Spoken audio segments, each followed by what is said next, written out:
नमस्कार दोस्तों। आज की जो क्लास रहेगी उसमें मैं आपको क्लास 8th का मैथ्स का चैप्टर नंबर 4 डाटा हैंडलिंग, जिसको हम हिंदी में कहते हैं आंकड़ों का प्रबंधन, इसके बारे में पूरी बेसिक जानकारी दूंगा। ठीक है, तो बने रहिएगा हमारे साथ लास्ट तक। इस चैप्टर में आपका जितना भी बेसिक है या फिर आपको जो जो पढ़ना है वो पूरी जानकारी इस वीडियो में रहेगी। शुरू करते हैं आज की क्लास। डाटा हैंडलिंग में हम बेसिकली क्या करते हैं, डाटा को रिप्रेजेंट करते हैं। ठीक है, अब बात आती है आपकी कि ये जो डाटा है या आंकड़े हैं ये होते क्या हैं। तो ये डाटा किसी भी टाइप का हो सकता है। ठीक है, जैसे मान लीजिए कि पिछले 5 टेस्ट मैचों में एक बल्लेबाज है, एक बैट्समैन है, उसके द्वारा बनाए गए टोटल रन कितने हैं, ये भी एक डाटा हो सकता है। ठीक है, या फिर ये एक डाटा हो सकता है कि आपकी क्लास में विद्यार्थियों के द्वारा यूनिट टेस्ट में लाए गए जो नंबर हैं वो भी आपके क्या हो सकते हैं, डाटा हो सकते हैं। ठीक है, तो डाटा जो है वो किसी भी प्रकार का हो सकता है। अब हमें इस चैप्टर में सबसे पहला टॉपिक क्या पढ़ना है उस पर आते हैं। सबसे पहला टॉपिक है आपका पिक्टोग्राफ। क्या है? पिक्टोग्राफ।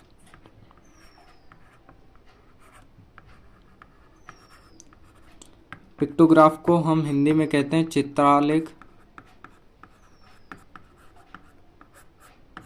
ठीक है, अब पिक्टोग्राफ या फिर चित्रालेख क्या होता है इसको समझते हैं हम।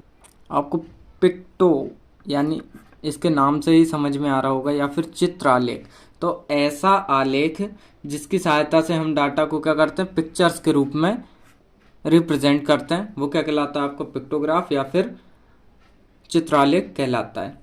ठीक है, तो मान लीजिए कि आप एक स्टोर में हर दिन पेंसिल सेल हो रही हैं। ठीक है, क्या मानना है कि एक जनरल स्टोर है, ठीक है, उसमें क्या हो रही हैं, पेंसिल सेल हो रही हैं हर दिन। यदि आपको 30 पेंसिल का डाटा रिप्रेजेंट करना है, ठीक है, तो उसके लिए हम कैसे प्रेजेंट कर सकते हैं। अब इस डाटा को आप रिप्रेजेंट करने के लिए 2 तरीके अपना सकते हैं। पहला तो है कि आपको कितनी पेंसिलें सेल हो रही हैं, वहाँ पे 30 पेंसिलें हो रही हैं। ठीक है, तो आप वहाँ पे या तो 30 पेंसिलें बना लीजिए, नहीं तो एक पेंसिल बनाइए। ठीक है, और एक पेंसिल को आप रिप्रेजेंट करिए 10 पेंसिलों से। ठीक है, कि मतलब एक पेंसिल जो है वो 10 पेंसिल को रिप्रेजेंट करती है। ठीक है,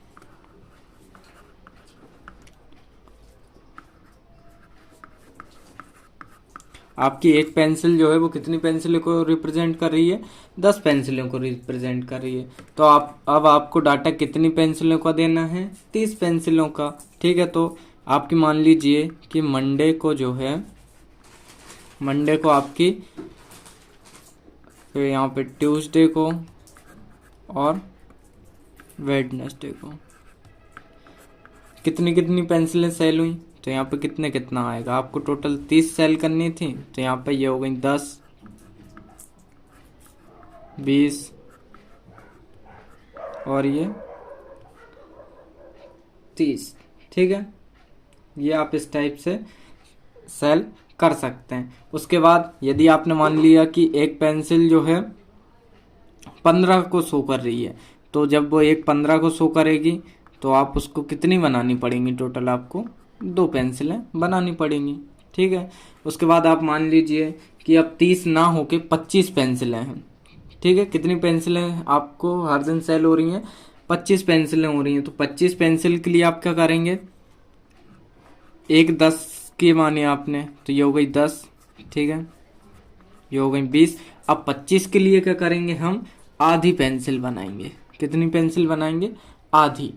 ठीक है, इतना समझ में आपको, एक बार फिर से देख लीजिए। पिक्टोग्राफ यानी चित्रालेख में आपको करना क्या रहता है कि चित्रों के द्वारा किसी भी डाटा को आपको रिप्रेजेंट करना रहता है, किसी भी डाटा को आपको बताना पड़ता है। अब एक स्टेशनरी पे हर दिन पेंसिलें सेल हो रही थी। ठीक है, तो कितनी पेंसिलें सेल हो रही थी, 30 पेंसिलें सेल हो रही थी। ठीक है, तो उसके लिए आप किस टाइप से बता सकते हैं, या तो आप 30 पेंसिलें बना लीजिए, नहीं तो एक पेंसिल बनाइए और उसको कितनी भी पेंसिल में आप रिप्रेजेंट कर सकते हैं। तो यहाँ पे हमने एक पेंसिल को 10 पेंसिलों के रूप में रिप्रेजेंट किया। तो यहाँ पे ये 10, 20, 30। फिर यहाँ पे हमने लिया था 15, एक पेंसिल से 15, तो 15 और 15 30। फिर यहाँ पे 25 पेंसिलें हो रही थी, तो 25 के लिए हमने क्या किया है 10, 20, और जब भी आपको आधा लेना हो मतलब तो उसके लिए हमें क्या करना पड़ेगा, आधी पेंसिल बनानी पड़ेगी। ठीक है, तो ये हुआ हमारा पिक्टोग्राफ। इसके बाद आता है नेक्स्ट टॉपिक बार ग्राफ, या इसको हम कहते हैं हिंदी में दंड आलेख। ठीक है, अब बार ग्राफ में आपको क्या प्रेजेंट करना रहता है। देखिए बार ग्राफ जो है वो ग्राफ पेपर पे शो करना रहता है। ठीक है, तो यहाँ पे मान लीजिए एक स्कूल है और एक स्कूल के 8th क्लास के कुछ बच्चे हैं। ठीक है, तो उन बच्चों के यूनिट टेस्ट में कुछ मार्क्स आए हुए हैं। ठीक है, तो सबसे पहले हम एक ग्राफ बनाते हैं।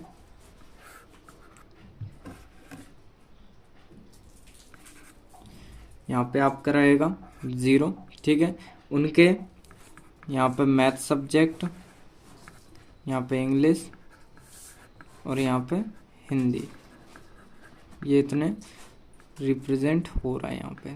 ठीक है, और टोटल यूनिट टेस्ट कितने मार्क्स का था, वो था आपका 20। तो ये हो जाएगा 5, 10, 15 और 20। मान लीजिए 20 मार्क्स का आपका क्या था, टेस्ट था। तो आपके यूनिट टेस्ट में मैथ में आए मान लीजिए आपके 10 मार्क्स, तो ये जाएगा अपना 10 तक। उसके बाद इंग्लिश में आपके मान लीजिए आए हैं 15। ठीक है, तो 15 कहाँ है, यहाँ, तो यहाँ क्या जाएगा अपना 15। उसके बाद हिंदी में आपके मान लीजिए कि 20 आउट ऑफ 20 आ गए, तो हिंदी का यहाँ से बनेगा। तो इस टाइप से आपको बार ग्राफ शो करना है। ठीक है, या फिर आपको ऐसा हो सकता है कि बार ग्राफ आपको दिया रहेगा और उसमें पूछ लिया जाएगा कि कितने बच्चों के हिंदी में सबसे ज़्यादा मार्क्स आए हैं, या फिर ऐसा कौन सा बच्चा है जिसके इंग्लिश में 15 मार्क्स आए हैं, या मतलब किसी भी टाइप के क्वेश्चन उसमें पूछ लिया जा सकता है। ठीक है, तो बार ग्राफ यदि आपको आता है तो इस टाइप से शो करना है। इसके बाद आता है आपका डबल बार ग्राफ, जिसको हिंदी में बोलते हैं द्विदंड आलेख। ठीक है, इसमें भी आपको एक एग्जाम्पल के थ्रू समझाता हूँ। अब मान लीजिए आपके फिर से वही एक यूनिट टेस्ट हुआ। ठीक है, PT1 हुआ, उसमें बच्चों के नंबर हिंदी, इंग्लिश और मैथ सब्जेक्ट में जो भी आए हों, और उसके बाद आपका PT2 हुआ। तो देखिए डबल से मतलब क्या समझ में आ रहा है, तो डबल का मतलब है कि एक ही बार ग्राफ पे आपको 2 डाटा प्रेजेंट करना है। ठीक है, तो डबल बार ग्राफ में आपको क्या करना है कि एक ही आपका ग्राफ पेपर रहेगा, उस पे आपको डबल डाटा रिप्रेजेंट करना है। ठीक है, तो देखिए यहाँ पे एक एग्जाम्पल के थ्रू समझते हैं। अब आपका एग्जाम्पल वही सेम जो पिछली बार लिया था हमने, वही एग्जाम्पल लेते हैं कि आपका PT1 हुआ, उसमें आपके मान लीजिए हिंदी में कितने मार्क्स आए आपके, हिंदी में यहाँ पे आए आपके 15 मार्क्स। ठीक है, PT1 में। और उसके बाद PT2 हुआ, ये होगा आपका PT1, और उसके बाद आपका हुआ PT2। तो उसमें आपको थोड़ी शर्म लगी तो आपने थोड़ी मेहनत कर ली। ठीक है, तो उसके बाद आपके आ गए 20 आउट ऑफ 20। तो यहाँ से ये 20 का जो ग्राफ बनेगा ना, वो आपका यहाँ से एक ही ग्राफ रहेगा। ठीक है, इसका अलग से ग्राफ नहीं बनेगा। उसके बाद इंग्लिश में आपके PT1 में तो अच्छे आए, मान लीजिए आपके यहाँ पे 17 आए। ठीक है, तो ये 17 तक यहाँ तक जाएगा। ठीक है, उसके बाद इंग्लिश में आपके PT1 में तो अच्छे आए, उसके बाद आपके 10 मार्क्स आए PT2 में, तो ये इस टाइप से होगा। फिर आपके मैथ्स में पहले तो मान लीजिए आपके आए 10 आए, उसके बाद आपने थोड़ी मेहनत कर ली तो 15 आ गए। तो ये इस टाइप से डबल बार ग्राफ पे शो होगा। बस आपको इतना याद रखना है। ठीक है, तो डबल बार ग्राफ में एक ही ग्राफ पेपर पे डबल क्या होंगे, डाटा शो होगा। ठीक है, अब आता है आपका अगला टॉपिक ऑर्गेनाइजिंग डाटा, जिसको हिंदी में कहते हैं आंकड़ों का संगठन। इसमें आपको बेसिकली करना क्या रहता है कि आपको कुछ डाटा दिया रहेगा और जब भी आपको ऑर्गेनाइजिंग डाटा रहेगा तो उसमें बहुत सारे एक ही चीज़ बहुत बार रिपीट हो रही होगी। पहली बात तो ये आपको याद रखना है, एक ही चीज़ क्या हो रही होगी, बहुत बार रिपीट हो रही होगी। तो उसको आपको एक डाटा के रूप में किस टाइप से आप उसको हैंडल करते हैं तो उसको आपको दिखाना रहेगा ऑर्गेनाइजिंग डाटा में। देखिए अब एक मान लीजिए आपकी क्लास में स्टूडेंट हैं कुछ, तो उन स्टूडेंट को यहाँ पे एम से कुछ सब्जेक्ट पसंद है, जैसे हिंदी, इंग्लिश और मैथ, ठीक है। तो कितने स्टूडेंट को कौन सा सब्जेक्ट पसंद है ये हमें नीचे दिया हुआ है, तो हमें बताना है कि कितने स्टूडेंट को जो है मैथ या इंग्लिश या हिंदी पसंद है। तो नीचे ये सब्जेक्ट दिए हुए हैं कि किसको कौन सा सब्जेक्ट पसंद है, ठीक है। तो इसके लिए हम क्या करते हैं, यहाँ पे एक टेबल बनाते हैं, ठीक है, जिसमें सबसे पहला होगा सब्जेक्ट, जिसको हम हिंदी में कहते हैं विषय, ठीक है। उसके बाद यहाँ पे इसके बाद आता है मिलान चिन्ह, मिलान चिन्ह को हम क्या कहते हैं हिंदी में टैली मार्क्स, सॉरी इंग्लिश में क्या कहते हैं टैली मार्क्स। उसके बाद आता है आपका बारंबारता, बारंबारता फ्रीक्वेंसी,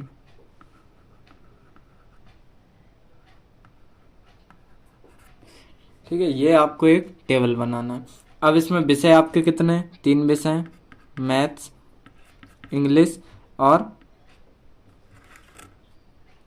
हिंदी, ये आपके 3 विषय हैं, तो वो हमने विषय में लिख दिया। उसके बाद आपको मिलान चिन्ह में आपको टैली मार्क्स में और फ्रीक्वेंसी में बारंबारता में क्या लिखना है, तो पहले आपका है मैथ सब्जेक्ट। तो अब यहाँ पे मैथ कितनी बार आ रहा है वो हम गिनेंगे, 1 2 3 4 5 6 7 8, यहाँ पे 8 बार क्या आ रहा है मैथ, ठीक है। तो मैथ में हम लिखेंगे 8, बारंबारता में 8 लिखेंगे। और टैली मार्क्स कैसे बनाते हैं, 1 2 3 4 और ये क्रॉस वाला 5 6 7 8, ये होगा इसका मिलान चिन्ह या टैली मार्क्स, ठीक है। अब इस सेम करते हैं हम इंग्लिश के लिए। तो इंग्लिश वाले गिनते कितने, 1 2 3 4 5 6 7 8 9, इंग्लिश कितना है 9। तो ऐसे कितने स्टूडेंट हैं जिनको इंग्लिश पसंद है, 9। तो 1 2 3 4, ये 5 6 7 8 9, ठीक है। अब बचा आपका हिंदी, तो हिंदी वाले गिनते हैं। हिंदी वाला 1 2 3 4 5 6 7 8, हिंदी वाले भी कितने हैं 8 हैं। ऐसे विद्यार्थी हैं जिनको हिंदी पसंद है। तो 8 कैसा बनेगा, 1 2 3 4, ये 5 6 7 8, ठीक है।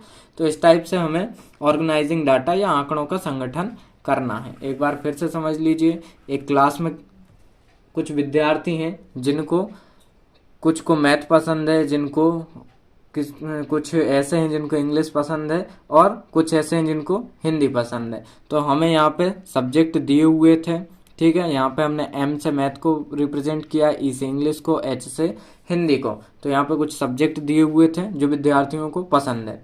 तो हमें जब भी हमें ऑर्गेनाइजिंग डाटा का एक चार्ट बनाना हो तो उसमें सबसे पहले जो भी आपका सब्जेक्ट हो वो यहाँ पे लिखना, ठीक है। उसके बाद आता है मिलान चिन्ह, जिसको हम इंग्लिश में कहते हैं टैली मार्क्स, और फिर आती है बारंबारता जिसको कहते हैं फ्रीक्वेंसी, ठीक है। तो बारंबारता में आपको नंबर लिखने हैं और टैली मार्क्स में ये लाइनों के द्वारा आपको शो करना है। पहले 4 लाइन खींचना और 5वें के लिए एक क्रॉस लगा देना है, ठीक है। तो ये समझ में आया आपको। इस टाइप से इसके बहुत सारे बड़े बड़े नंबर को भी आप रिप्रेजेंट कर सकते हैं। आता है आपका ग्रुपिंग डाटा। क्या है ग्रुपिंग डाटा, जिसको हम हिंदी में कहते हैं आंकड़ों का वर्गीकरण। इसको हम किस टाइप से समझ सकते हैं, देखिए जब भी आपका कोई छोटा डाटा होता है तो उसको हम आपका जो दंड आलेख हुआ, ठीक है, उसका चित्रालेख हुआ, मतलब पिक्टोग्राफ हुआ या फिर बार ग्राफ हुआ, डबल बार ग्राफ हुआ। तो जब भी कोई छोटे से भी आपके आंकड़े रहते हैं, आंकड़ों का यहाँ पे मतलब क्या है कि आपका जो डाटा रहता है छोटा, उसको तो हम उनके द्वारा रिप्रेजेंट कर देते हैं। लेकिन जब बात आती है कि आपका डाटा बहुत बड़ा हो तो उसको हम किस टाइप से आप यहाँ पे रिप्रेजेंट करेंगे। तो उसको बड़े डाटा को रिप्रेजेंट करने के लिए हम यूज़ करते हैं ग्रुपिंग डाटा का। इसमें क्या होता है कि डाटा को छोटे छोटे ग्रुप में बांट लिया जाता है, उसके बाद उसको रिप्रेजेंट कर दिया जाता है। ठीक है, तो यहाँ पे हमने एक डाटा लिया है, एक स्कूल का डाटा है क्लास 8th का। ठीक है, जिसमें टोटल 45 स्टूडेंट हैं। अब 45 स्टूडेंट्स के मैथ सब्जेक्ट में नंबर आते हैं, टोटल 50 में से आपके नंबर आते हैं। तो यहाँ पे क्या नंबर आए हैं वो दिखा रहा हूँ, देखिए। सबसे पहले टोटल नंबर कितने हैं आपके 50 हैं, तो हमने 50 को किस टाइप से डिवाइड किया है वो किया है हमने, देखिए।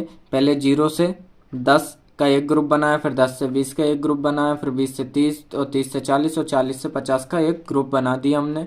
ठीक है, उसके बाद 0 से 10 के बीच में कितने स्टूडेंट के कितने नंबर आते हैं, तो देखिए 3 स्टूडेंट ऐसे हैं जिनके नंबर 0 से 10 के बीच में आते हैं, 8 स्टूडेंट ऐसे हैं जिनके 10 से 20 के बीच में नंबर आते हैं, उसके बाद 14 स्टूडेंट ऐसे हैं जिनके 20 से 30 के बीच में नंबर आए हैं, 16 स्टूडेंट ऐसे हैं जिनका 30 से 40 के बीच में नंबर आए हैं, और 4 स्टूडेंट ऐसे हैं जिनके 40 से 50 के बीच में नंबर आए हैं। ठीक है, मतलब 4 ऐसे टॉपर स्टूडेंट हैं जिनके 40 से 50 के बीच में नंबर आए हैं। तो आपके टोटल स्टूडेंट कितने हुए, टोटल स्टूडेंट हो रहे हैं यहाँ पे 45। ठीक है, तो अब इनका हमें क्या करना है, टैली मार्क्स बनाना है। तो टैली मार्क्स को हम किस टाइप से बना सकते हैं वो देखते हैं। देखिए पहले कितने आए हैं, 3 स्टूडेंट हैं, 3 के लिए 1 2 3। उसके बाद 8, तो 8 को कैसे रिप्रेजेंट करेंगे, 1 2 3 4, ये होगा 5 6 7 8। उसके बाद 14, 1 2 3 4, ये होगा 5 6 7 8 9 10 11 12 13 14। उसके बाद 16, तो 1 2 3 4, 5 6 7 8 9 10 11 12 13 14 15 और ये 16। उसके बाद 4 स्टूडेंट के लिए 1 2 3 4। ठीक है, तो इस टाइप से हमें रिग्रुपिंग डाटा करना है। अब यहाँ पे एक छोटी सी बात और समझ लीजिए कि जो आपका 0 से 10 या 10 से 20 और 20 से 30 के बीच में जो गैप है, उस गैप को हम क्या कहते हैं, उसको हम कहते हैं एक वर्ग या क्लास। क्या कहते हैं, एक वर्ग कहते हैं या फिर क्लास कहते हैं इसको इंग्लिश में। ठीक है, उसके बाद जो आपका 0 है, तो 0 क्या होगा, 0 या फिर यहाँ से 10 से 20 देखें, जो आपका 10 रहेगा या 0 रहेगा वो होगी आपकी निम्न वर्ग सीमा, जिसको इंग्लिश में कहते हैं लोअर क्लास लिमिट। ठीक है, और जो आपका 10 यहाँ पे जो 20 है 30 है, तो वो क्या रहेगी आपकी उच्च वर्ग सीमा या ऊपरी वर्ग सीमा, जिसको कहते हैं अपर क्लास लिमिट। ठीक है, ये आप याद रखिएगा। तो इस टाइप से आप ग्रुपिंग डाटा को रिप्रेजेंट कर सकते हैं। इसके बाद नेक्स्ट टॉपिक देखते हैं। इसके बाद वृत्त आलेख या पाई चार्ट। पाई चार्ट को हम इंग्लिश में भी पाई चार्ट ही बोलते हैं, हिंदी में जिसको वृत्त आलेख बोलते हैं। तो इसमें क्या किया जाता है, मान लीजिए आपको एक स्कूल के बच्चों से आपने पूछा कि आपको कौन सा स्पोर्ट पसंद है, तो ठीक है, उसमें बच्चे बताते हैं कि बच्चों ने बताया 50% बच्चे जो हैं उनको क्रिकेट पसंद है। ठीक है, फुटबॉल जो है वो 25% बच्चों को पसंद है। ठीक है, और कबड्डी जो है वो भी 25 स्टूडेंट्स को पसंद है। तो आप इसका एक पाई चार्ट कैसे बना सकते हैं, आपको बेसिकली क्या करना है, देखिए इसको 50% स्टूडेंट, तो 50% के लिए आप क्या करोगे, बीच में से इसको इस टाइप से कर दोगे, तो ये हो जाएगा 50%। उसके बाद 25, फिर यहाँ से बीच में से इसको क्रॉस कर दिए, ये 25 होगा, ये 25 होगा। तो इस टाइप से आप कर सकते हैं। लेकिन पाई चार्ट को ड्रॉ कैसे किया जाता है ये समझ लेते हैं हम। सबसे पहले आपको एक प्रकार की सहायता से आपको एक गोला बनाना है। ठीक है, यहाँ पे ये गोला नहीं बना है, लेकिन आप प्रकार की सहायता से जब बनाएंगे तो अच्छे से बन जाएगा। फिर उसके बाद उसका एक सेंट्रल पॉइंट होगा जिसको आपको निकालना है। ठीक है, फिर यहाँ पे जो हमने देखिए पहले जो अभी एक एग्जांपल देखा था उसको लिख लेते हैं। आपका क्या था, क्रिकेट कितने बच्चों को पसंद था, 50% को। तो जब हम 50% को जब फ्रैक्शन के रूप में डिवाइड करेंगे तो क्या निकल के आएगा, 50/100 हो जाएगा, यानी आपका 1/2। ठीक है, फिर दूसरा टर्म 25% इन 25/100 हो जाएगा, इसका आंसर आएगा आपका 1/4। इसी टाइप से एक और 25% था आपका कबड्डी वाले स्टूडेंट का, तो ये हो जाएगा 25/100, ये भी आपका आएगा 1/4। तो 1/4 ये आ रहा है, पहले का 1/2, फिर 1/4 और 1/4। तो पाई चार्ट ड्रॉ करने के लिए सबसे पहले तो आपको निकालना पड़ता है सेंट्रल एंगल। ठीक है, तो अब वो देख लेते हैं कि सेंट्रल एंगल कैसे निकलता है।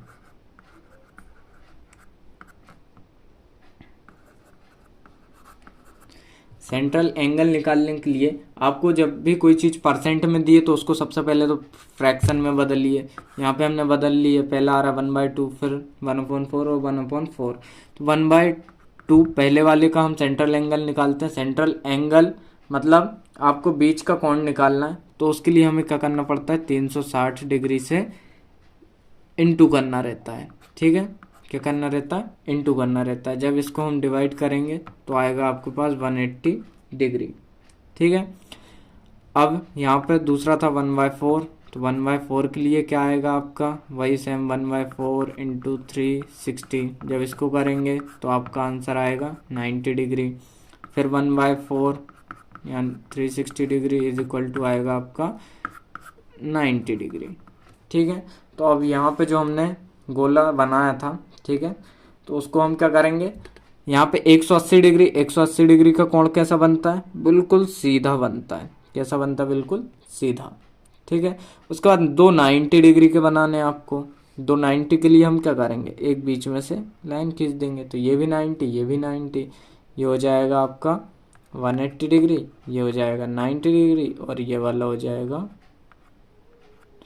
90 डिग्री। ठीक है, तो इसी टाइप से जो हमने पहले परसेंट वाला निकाला था, तो आपका वो भी ग्राफ ऐसा पाई चार्ट जो है वो भी ऐसा सेम बन रहा था, और सेंट्रल एंगल हमने निकाला तो वो भी सेम बनेगा।